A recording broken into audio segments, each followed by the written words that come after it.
अस्सलाम वालेकुम स्टूडेंट्स। अच्छा, क्वेश्चन नंबर जो 4 है ना, उसमें दो तीन पार्ट्स दिए हुए हैं, जिसमें से पहला पार्ट उसने कहा है कि find the points A B C. The points A B C are the vertices of a triangle, right triangle. ठीक है, राइट ट्राइंगल उसने कहा है कि शो करो। ठीक है। अच्छा, अब ए बी सी एक राइट एंगल ट्राइंगल के पॉइंट्स हैं, तो हमें यहाँ एक हम राइट एंगल ट्राइंगल बना लेते हैं। लेकिन याद रखो स्टूडेंट्स, इसको ना आपने नाम नहीं देना। अभी हमें नहीं पता कि इसमें से बी कौन सा है, ए कौन सा है, सी कौन सा है। ठीक है। हमें कम से कम इन तीनों में से किसी एक का कंफर्म होना चाहिए कि वो राइट एंगल पे है, फिर हम यहाँ पे लिखेंगे कि ये सी है या बी है। ठीक है, क्योंकि हमें नहीं पता इन तीनों में से कौन राइट एंगल पे है, तो मैं इसको ए बी सी नाम नहीं दे रहा, सिर्फ मैंने ए बी ट्राइंगल बनाई है। अच्छा, अब इस ट्राइंगल के जो वर्टिसेस, फॉर एग्जांपल अगर यहाँ पे है एक पॉइंट, यहाँ पे अगर हम पॉइंट लिखते हैं, एक ये उसकी साइड होगी, एक ये साइड होगी, एक ये साइड होगी। अच्छा, राइट एंगल ट्राइंगल प्रूव करने के लिए ना हमारे पास ये होता है कि या तो हम इन दोनों को परपेंडिकुलर प्रूव कर लें, जैसे कि हमने चैप्टर नंबर 7 में किया था, या करना है अगर आपने करना है तो, या फिर हम पैथागोरस थ्योरम अप्लाई करें। ठीक है। कि पैथागोरस थ्योरम के लिए भी हमें तीनों साइड्स यानी हाइपोटेन्यूज, बेस और परपेंडिकुलर का पता होना चाहिए। तो दूसरे लफ्ज़ों में मैं ये कहना चाह रहा हूँ कि मैंने ये तीनों साइड्स पहले फाइंड करनी है। ठीक है, इनका जो डिस्टेंस है, ये वाला डिस्टेंस भी, ये भी और ये भी, और उसके बाद पैथागोरस थ्योरम उस पर लगाना है। अगर लग जाता है तो हमारी ये जो है वो राइट एंगल ट्राइंगल है। तो पहले मुझे डिस्टेंस लेना होगा फ्रॉम ए टू बी। ठीक है। ए बी डिस्टेंस फाइंड करने के लिए आपको पता है डिस्टेंस फार्मूला तो वही है, x2 - x1 whole square, y2 - y1 whole square. ठीक है। फार्मूला मैं यहाँ पे लिख देता हूँ, देखो, क्योंकि अप्लाई हमने करना है इसमें। x2 - x1 whole square plus y2 - y1 whole square. ठीक है, ये हमारे पास डिस्टेंस फार्मूला है, अगर 2 पॉइंट के दरमियान डिस्टेंस लेना होता है तो वो मैं यहाँ अप्लाई करने लगूँ ए और बी के ऊपर। अच्छा, y2 यानी √3 माइनस y1, यानी मैं x ले रहा हूँ पहले, x2 ये है, x2 ये x1 है, ये y2 है, ये y1 है। अगर हम ए और बी की बात कर रहे हैं तो √3 माइनस 0 होल स्क्वायर प्लस ये जो 1 है, 1 - 2 होल स्क्वायर। ठीक है। अब डिस्टेंस फार्मूला बार बार यूज़ कर चुके हो, अब मैं अगर यहाँ थोड़ा डायरेक्ट भी करता हूँ तो आपको समझ जाना चाहिए मैंने क्या किया है। √3 - 0 √3 ही होता है, और उसका अगर मैं स्क्वायर लेता हूँ √3 का, तो स्क्वायर से कैंसिल हो गया, आंसर 3 आता है। ठीक है ना। कर लेते हैं एक स्टेप और, यानी √3 - 0 √3 आएगा। अब ये स्क्वायर और स्क्वायर रूट कैंसिल हो गया, अगले स्टेप में जो है वो हमारे पास 3 बनेगा ये। अच्छा, अब 1 - 2 -1 होता है। ठीक है, और उसका अगर हम स्क्वायर लेंगे तो वो हमारे पास +1 आ जाएगा ना, -1 का स्क्वायर। अब 3 + 1 4 होता है, और उसका स्क्वायर रूट लेने के बाद मेरे पास आंसर 2 आएगा। क्लियर है। जो ए बी डिस्टेंस है वो आफ्टर सॉल्विंग मेरे पास 2 आ गया है। अच्छा, अब बी सी डिस्टेंस फाइंड करना है मुझे, तो वही डिस्टेंस फार्मूला। अब बी और सी के कोऑर्डिनेट्स हैं, तो ये मेरे पास x2 होगा, ये x1 होगा, इसी तरह ये y2 होगा, ये y1 होगा। तो मैं अप्लाई करूँगा 0 minus √3 whole square plus -2 -1 whole square. ठीक है। तो ये इसको अगर माइनस करें तो हमारे पास -√3 ही आता है, माइनस है वो स्क्वायर की वजह से ख़त्म हो जाएगा, प्लस -2 और -1 -3 होता है। ठीक है। अब -3, ये स्क्वायर रूट कैंसिल होंगे, माइनस तो खत्म हो गया ना स्क्वायर की वजह से, स्क्वायर रूट कैंसिल होकर मेरे पास आंसर 3 आएगा, और 3 का स्क्वायर -3 का स्क्वायर हो वो भी 9 ही होता है। अगर मैं इन दोनों को ऐड करता हूँ तो मेरे पास आंसर √12 आता है। ठीक है, ये 2 था और ये 12 आया है। ए बी, जो बी सी है ये हमारे पास 12 आ गया। इसी तरह मुझे ए सी डिस्टेंस, ठीक है ना, तीसरी साइड जो है वो ए सी हमें फाइंड करना होगा। तो ए सी किसके इक्वल आएगा, मेरे पास अभी ए और सी ये 2 पॉइंट्स हैं। ठीक है, x2 - x1 यानी 0 - 0 whole square plus y2 - y1, ये y2 है, माइनस y1 होल स्क्वायर। ठीक है। अच्छा, इससे आगे 0 - 0 का स्क्वायर भी 0 ही होना है, और -2 और -2 -4 होता है। ठीक है, 0 - 4 का स्क्वायर 16 होगा, और आफ्टर सॉल्विंग ये हमारे पास 4 के इक्वल आएगा। ठीक है। तो ये हमारे पास आ गया। अभी मुझे तीनों साइड्स का पता चल गया कि जो ए बी है वो हमारे पास है 2, और जो बी सी है वो हमारे पास है √12, और जो ए सी है वो हमारे पास कितनी निकल आई है, वो 4 निकली है हमारे पास। ठीक है, तो तीनों साइड्स हमें नहीं पता चल गया। अब हम इसके ऊपर पाइथागोरस थ्योरम अप्लाई करेंगे। ठीक है, पाइथागोरस थ्योरम क्या होता है कि हाइपोटेन्यूज का स्क्वायर जो होता है वो बराबर होता है base square plus perpendicular square के इक्वल होता है। ये राइट एंगल ट्रायंगल पे अप्लाई होता है। तो ये पाइथागोरस थ्योरम है। अब अप्लाई कैसे करेंगे, मुझे कैसे पता चलेगा इसमें से हाइपोटेन्यूज कौन सा है, बेस कौन सा है, परपेंडिकुलर कौन सा है। तो एक बात याद रखो, इन तीनों में से जो सबसे लंबी साइड होती है ना, वो आपने हाइपोटेन्यूज के तौर पर लेनी है। बाकी दोनों को जिसको मर्जी बेस हो, जिसको मर्जी परपेंडिकुलर कह दो। बेस जो हाइपोटेन्यूज है वो √12 बन रही है, क्योंकि यहाँ से सबसे बड़ी वही है। क्योंकि ये जो 2 है इसको भी अगर हम स्क्वायर रूट में लिखें तो ये √4 बनता है, ये √16 मीन ये बड़ी है। ठीक है, सॉरी, बी सी नहीं, ए सी साइड सबसे बड़ी है। कैसे पता चला मुझे, क्योंकि ये जो 4 है ना, इसको मैं √16 लिख सकता हूँ। मैंने स्क्वायर रूट इसलिए लिखा क्योंकि इसके ऊपर भी स्क्वायर रूट है। इधर भी अगर हम स्क्वायर रूट में लिखें तो ये √4 बनता है। सही है, तो ये √4 है, ये √12 है, ये √16 है। तो जो सबसे बड़ी साइड बनती है वो ये हमारे पास ए सी बनती है। तो हाइपोटेन्यूज हमारा क्या होगा, ए सी। यहाँ बेशक बी सी लिख लें और यहाँ पे ए बी लिख लें, आपकी मर्ज़ी है। तो ए सी हमारे पास कितना है, √16, और बी सी हमारे पास कितना है, बी सी √12, और ए बी हमारे पास कितना है, 2 लिख लें या √4 लिख लें, आपकी मर्ज़ी है। ठीक है, तो ये मैंने वैल्यूज़ लगाई हैं। अब ये स्क्वायर रूट कैंसिल होकर 16 आएगा, ये कैंसिल होकर 12 आएगा, ये कैंसिल होकर 4 आ जाएगा। और आपको पता है कि 12 और 4 16 ही होते हैं। तो 16 = 16, यानी ये पाइथागोरस थ्योरम को सेटिस्फाई कर रही हैं साइड्स। तो अगर पाइथागोरस थ्योरम सेटिस्फाई हो रहा है, इसका ये मतलब है कि ये जो गिवन ट्रायंगल थी, ये जिसके कोऑर्डिनेट्स ए बी सी उसने बताए हैं, ये वाकई ही एक राइट एंगल ट्रायंगल है। ठीक है, अभी मैं यहाँ पे फिगर में भी उसको नाम दे देता हूँ। तो जो सबसे लंबी साइड है 16 वाली, वो ए सी है, यानी ये वाली जो साइड है ए सी, ये ए सी होगा। ठीक है, जो सबसे लंबी साइड होती है वो हाइपोटेन्यूज होता है। तो अगर ए और सी इधर है तो बी हमारे पास इधर होगा। तो ये हमारे पास जो है वो राइट एंगल ट्रायंगल है। हम यहाँ पे लिखेंगे कि the given points are of right angle triangle. ठीक है, तो ये चीज़ हमने शो करना था कि the points are of vertices of right angle. अगर ये पाइथागोरस थ्योरम जो है अप्लाई हो रहा है इसके ऊपर, या सेटिस्फाई हो रहा है, तो वाकई ही ये एक राइट एंगल ट्रायंगल के पॉइंट्स हैं। ठीक है, ये हमारे पास क्वेश्चन नंबर 4 का फर्स्ट पार्ट था। अब आगे सेकंड एंड थर्ड देखते हैं।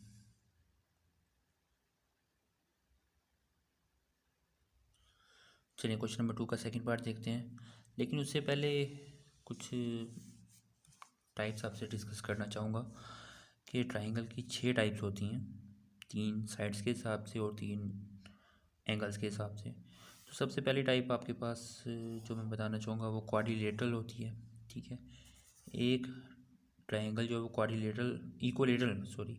इक्वलेटरल ट्राइंगल वो होती है जिसकी तीनों साइड्स आपस में इक्वल होती हैं। ठीक है, पहली टाइप है इक्वलेटरल ट्राइंगल।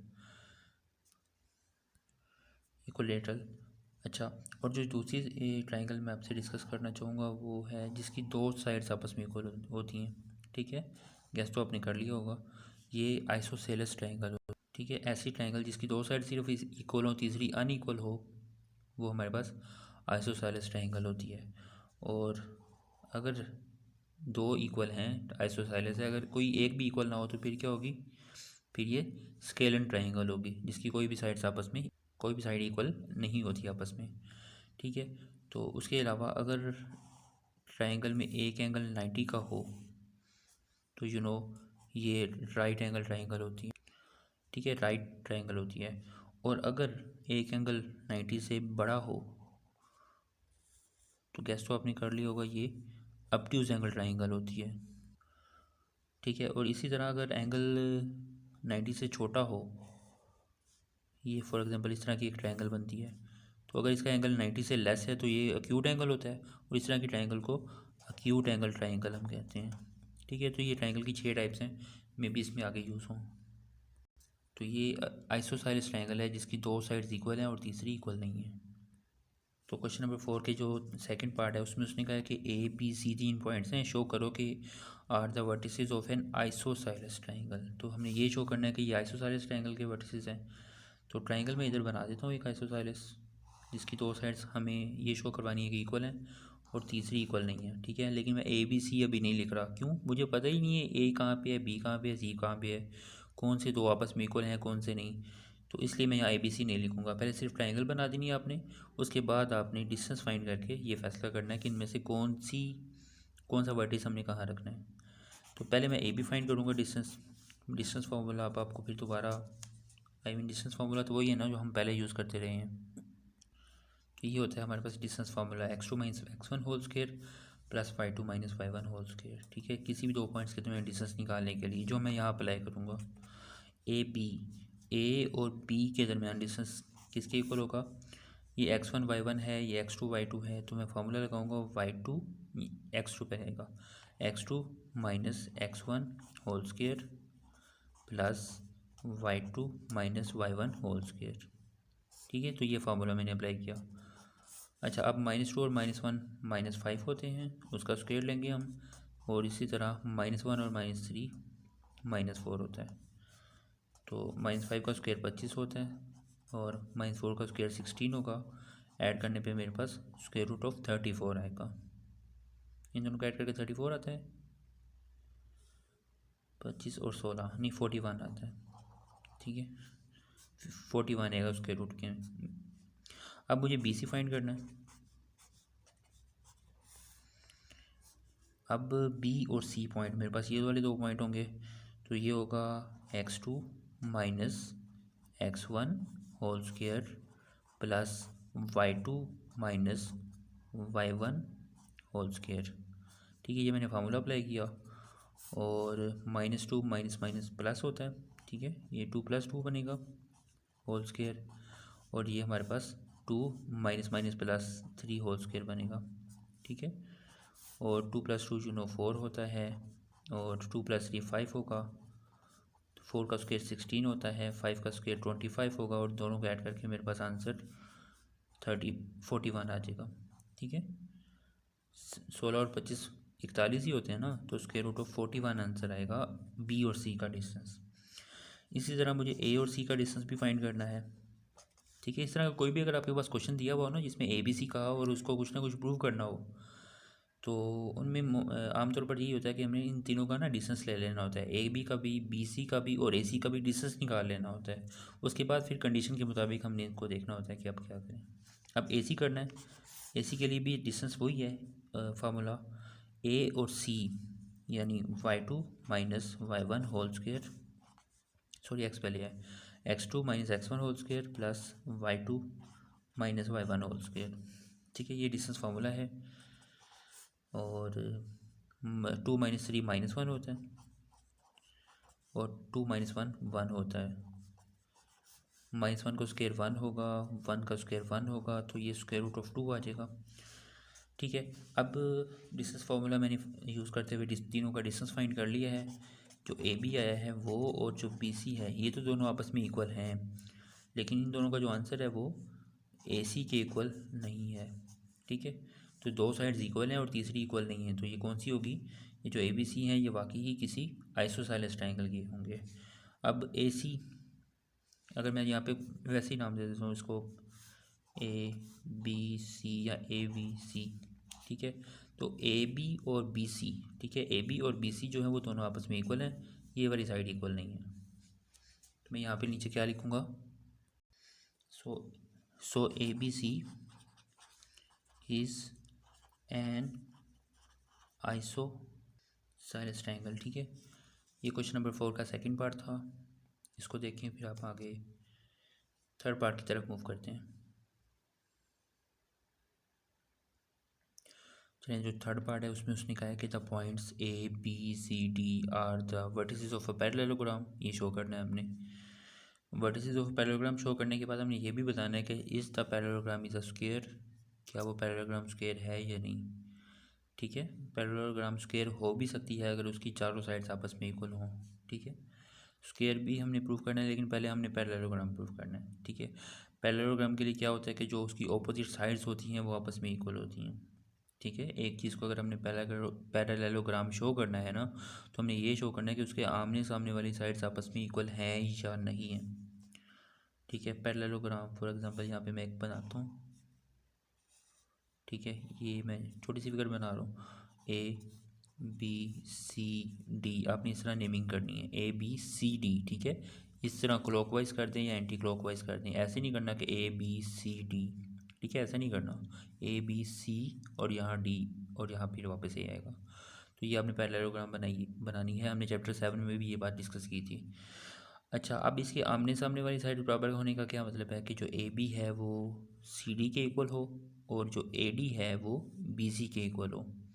ये आमने सामने वाली साइड इसकी आपस में इक्वल होनी चाहिए। मैंने क्या कहा, AB DC के इक्वल हो और AD जो है वो BC के इक्वल हो, तो फिर ये पैरेललोग्राम होगी। यानी हमें AB और ABCD वगैरह इन चारों का डिस्टेंस फाइंड करना है। तो डिस्टेंस फार्मूला फिर मैं यहाँ ऊपर लिख देता हूँ। ये फार्मूला होता है x2 minus x1 whole square plus y2 minus y1 whole square. तो ये फार्मूला लगाते हुए हम AB भी फाइंड करेंगे। AB इज़ इक्वल टू, मैं पहले फार्मूला लगाऊंगा इधर आपके सामने लगाता हूँ, तो वो आएगा A और B ये है ना, तो y2 x2 मतलब पहले आएगा x2 minus x1 whole square plus y2 minus y1 whole square. इन दोनों को अगर हम माइनस करें तो -2 और -5 -7 होता है, जिसका स्क्वायर लेने पे 49 आएगा। इसी तरह 3 - 2 1 होता है, जिसका स्क्वायर लेने पे 1 ही आएगा। तो ये हमारे पास 50 आंसर आ गया। इसी तरह मैं BC फाइंड करूँगा।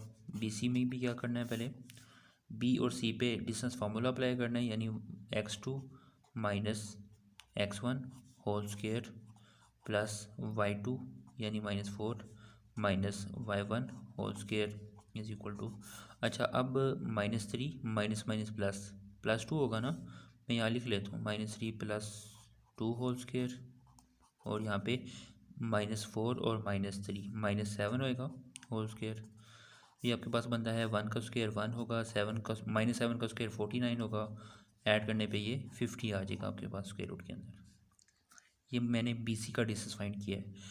AB हो गया, BC हो गया, अब CD फाइंड करना होगा।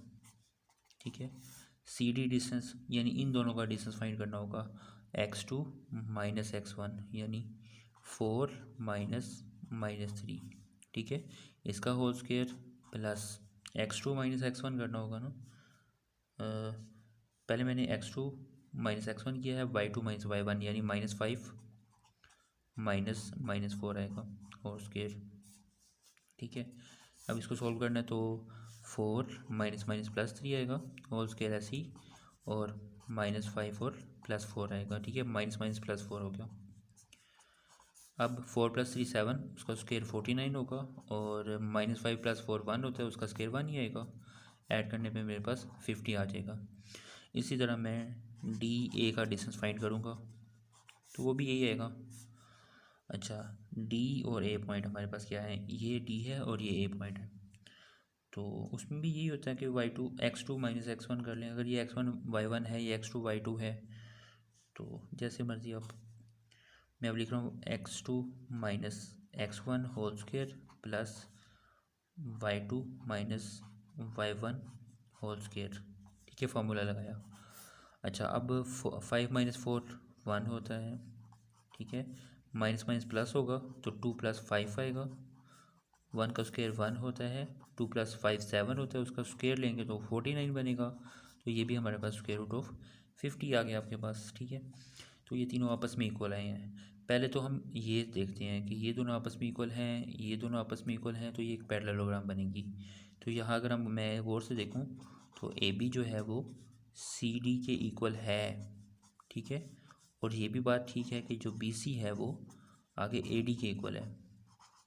ठीक है, तो इन दोनों चीज़ों को देखें तो हम ये कह सकते हैं कि यस, जो ABCD है ना, इज़ अ पैरेललोग्राम। ठीक है, ये एक पैरेललोग्राम है। पहले तो पहली वाली बात है कि ना, कि हमने ये शो करना था कि ये पैरेललोग्राम के वर्टिसेस हैं, तो वो हमने प्रूव कर दिया। अब हमने ये प्रूव करना है कि ये स्क्वायर है या नहीं। स्क्वायर और पैरेललोग्राम में क्या रिलेशन होता है, साइड्स तो उसकी भी इक्वल होती हैं, साइड इसकी भी इक्वल होती हैं। एक्चुअली ये होता है कि जो पैरेललोग्राम होती है ना, उसके डायगोनल आपस में इक्वल नहीं होते, ठीक है। लेकिन जो स्क्वायर होता है ना एक, उसके डायगोनल भी आपस में इक्वल होते हैं, ठीक है। अगर मैं ये कहता हूँ कि ये हमारा जो ABCD है ये एक स्क्वायर है, तो इसका मतलब है कि ये वाला डायगोनल और ये वाला डायगोनल दोनों आपस में इक्वल होने चाहिए। क्या कहना चाह रहा हूँ मैं ये कहना चाह रहा हूँ कि A से लेकर C तक भी डिस्टेंस निकालो अब, और B से लेकर D तक भी निकालो। अगर वो दोनों आपस में इक्वल आते हैं, मतलब दोनों डायगोनल इक्वल हैं, तो हम कह सकते हैं कि जो ABCD है वो एक स्क्वायर है। तो क्या फाइंड करने जा रहा हूँ मैं अब, मुझे अब फाइंड करना होगा A से लेकर C तक डायगोनल और B से लेकर D तक डायगोनल, ये दोनों डायगोनल मुझे फाइंड करने होंगे अब। तो फार्मूला वही, ठीक है। मार्कर कलर चेंज करते हैं। A और C है ना, तो ये A होगा हमारा और ये C होगा। अब फार्मूला क्या है, x2 माइनस x1 यानी -3 - 5 whole square plus y2 minus y1 whole square आएगा, ठीक है। और इससे आगे क्या होगा, -5 और -3 क्या होता है, -8 होता है, और -2 और -4 -6 होगा। इसी तरह 8 का स्क्वायर 64 होता है, 64, और ये 16 आएगा। 6 का स्क्वायर 36 होता है, ये 36 होगा। इन दोनों को ऐड करते हैं तो मेरे पास 100 आ जाएगा, और उसका अगर मैं स्क्वायर रूट फाइंड करता हूँ तो वो 10 के इक्वल होता है। तो हमारे पास A से लेकर जो C तक डायगोनल निकाला है वो 10 आ गया है, ठीक है। डायगोनल क्या होता है, एक वर्टिस से दूसरे वर्टिस तक डिस्टेंस जो होता है ना, जो वो एक डायगोनल के बराबर, जो वो एक डायगोनल होता है, ठीक है। मज़ीद अगर डिटेल आपने पूछी तो मैं आपको बता दूंगा। अच्छा, अब B से लेकर D तक ये डायगोनल हमने फाइंड करना है, यानी मेरे पास अब B और D ये दोनों वर्टिसेस होंगे, x2 minus x1 y2 minus y1, वही फार्मूला, यानी 4 minus 2 whole square plus y2 minus y1, y2 कौन सा है इसमें से, ये है, और ये y1 है 3, क्योंकि B और D की बात हो रही है, होल स्क्वायर आएगा इधर भी, ठीक है। अच्छा, अब 4 माइनस माइनस प्लस 2, 4 + 2 आएगा होल स्क्वायर, और -3 और -5 -8 होते हैं। 4 + 2 6, उसका स्क्वायर लेंगे तो वो 36 बनेगा, और -8 का जो स्क्वायर है वो 64 आएगा। इन दोनों को अगर मैं ऐड करता हूँ तो मेरे पास आंसर 100 आएगा, और स्क्वायर रूट लेने पे वो 10 आ जाएगा। इसका मतलब है जो AC और BD ये भी आपस में इक्वल आ गए, ठीक है। मैं यहाँ पे अगर मैं आपको दिखा सकूँ तो AC और BD दोनों इक्वल हैं, मतलब वो जो हमारा ABCD था ना, ABCD जो उसने पॉइंट्स गिवन किए हमें, वो स्क्वायर भी बनाते हैं। तो इज़ आल्सो आ स्क्वायर, ये स्क्वायर भी है, ठीक है। क्यों हमने इसको स्क्वायर कहा, क्योंकि इसके डायगोनल इक्वल है, ठीक है। अगर डायगोनल इक्वल ना होते तो ये स्क्वायर ना होता, ये सिर्फ पैरेललोग्राम होता। अब ये पैरेललोग्राम भी है और स्क्वायर भी है, ठीक है। वो भी डेफिनेशन पूरे कर रहा है, जो पैरेललोग्राम की डेफिनेशन है ना वो भी पूरी कर रहा है ये जो वर्टिसेस हैं, और स्क्वायर की भी कर रहे हैं, तो इसको हम स्क्वायर भी बोलेंगे, ठीक है। यहाँ तक हमारे पास क्वेश्चन नंबर 4 कंप्लीट होता है। अब आगे क्वेश्चन नंबर 5 करेंगे।